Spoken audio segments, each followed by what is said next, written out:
तो आज हम लोग भारत की एक ऐसी जगह की बात करेंगे जो सबसे ज़्यादा हॉन्टेड प्लेसेस में से एक है, जिसका नाम है भूतों का गढ़ यानी भांगगढ़। और ये वाली जो जगह है वो इतनी ज़्यादा हॉन्टेड है कि ये इंडियन गवर्नमेंट द्वारा ऑफिशियली हॉन्टेड घोषित कर दी गई है।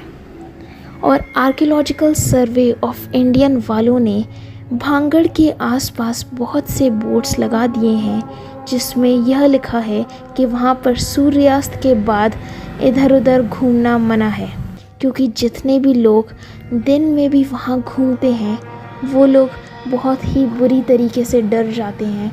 उनको अजीब सा लगने लग जाता है, उनका सिर दर्द करने लग जाता है, उनकी एनर्जी लो होने लग जाती है और उनको बहुत अजीब तरह की एंजाइटी होने लग जाती है। और इसके साथ ही जो हर इंसान के साथ वहाँ होता है उन सबको पूरे टाइम यह लगता है कि उनके पीछे कोई है जो उनका पूरे टाइम कॉन्टिन्यूअसली पीछा कर रहा है। और ये जितने भी लोग हैं ये कोई मनगढ़ंत कहानी नहीं बना रहे, क्योंकि ये एक सच है जो गवर्नमेंट ने भी बोल दिया है, क्योंकि इस जगह पर असली में ही भूत हैं और इसको श्रापित भी माना जाता है। पर यह जगह हमेशा ही ऐसी नहीं थी। इसके श्रापित और भूतिया होने के पीछे एक बहुत बड़ी कहानी है, और चलिए मैं आपको वो कहानी सुनाती हूँ। तो कहा जाता है कि भांगगढ़ की एक राजकुमारी थी जिनका नाम था रत्नावती, जो बहुत खूबसूरत थी। उस समय राजकुमारी की खूबसूरती की चर्चा पूरे राज्य में थी।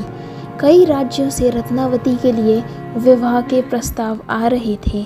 उसी दौरान वो एक बार किले से अपनी सखियों के साथ बाज़ार में निकली।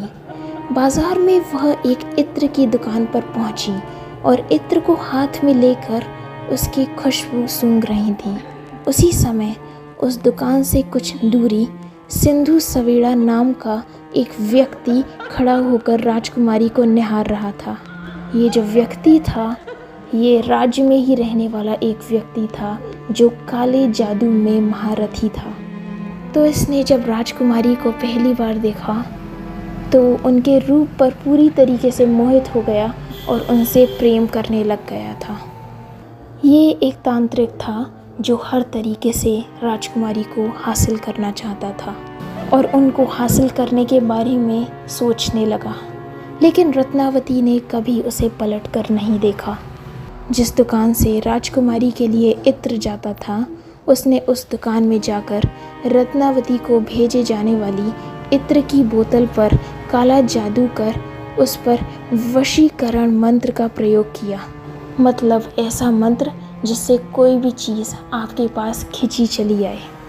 जब राजकुमारी को यह पता चला कि जो इत्र की बोतल है उस पर काला जादू हुआ है, तो उन्होंने उस इत्र की शीशी पास ही एक पत्थर पर फेंक दी। इससे शीशी टूट गई और इत्र उस पत्थर पर बिखर गया।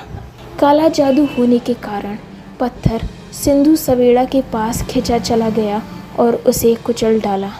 सिंधु सवेड़ा तो मर गया, लेकिन मरने से पहले उस तांत्रिक ने श्राप दिया कि उस किले में रहने वाले सभी लोग जल्द ही मर जाएंगे और दोबारा जन्म नहीं लेंगे।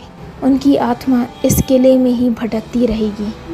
और आज 21वीं सदी में भी लोगों में इस बात को लेकर भय है कि भांगगढ़ में भूतों का निवास है, क्योंकि सिंधु सवेड़ा ने जो श्राप दिया था वह सच हो गया और वहाँ पर सच में ही वो सब लोग मारे गए और वो लोग वहीं भूत बनकर भटकने लग गए। तो यही थी भांगगढ़ की कहानी।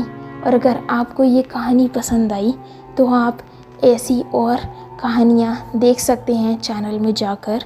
और अगर आपको ये वीडियो अच्छी लगी तो लाइक करिए, और ऐसी ही और वीडियोस देखने के लिए आप चैनल को सब्सक्राइब कर सकते हैं। Thanks for watching. Tata bye bye.